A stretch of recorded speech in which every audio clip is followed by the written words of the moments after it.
Follow these steps to screen record on iPhone. Let's get started. First, make sure you are using the latest version of iOS. To check that, launch your Settings app. Navigate to the option General. Click on the option Software Update. If you find any available updates over here, just update your iOS to its latest version. After you do that, you can close this. Now launch your Control Center. For that, swipe down from the right corner of your screen. Now here, at the top left, you're gonna find this plus icon. Click on that. Now you are able to customize your control center. Click on the option Add a control. Now in the search controls option, type in screen recording. After it appears, click on it. Once you have set screen recording in your control center, you'll be good to go.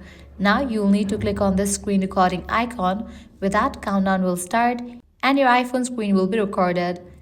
In case you want to record the voice as well, for that, you'll need to press and hold on this screen recording icon and enable microphone. So that's a wrap for this video. If this guide helped you out, don't forget to like, share and subscribe to our channel. Thanks for watching.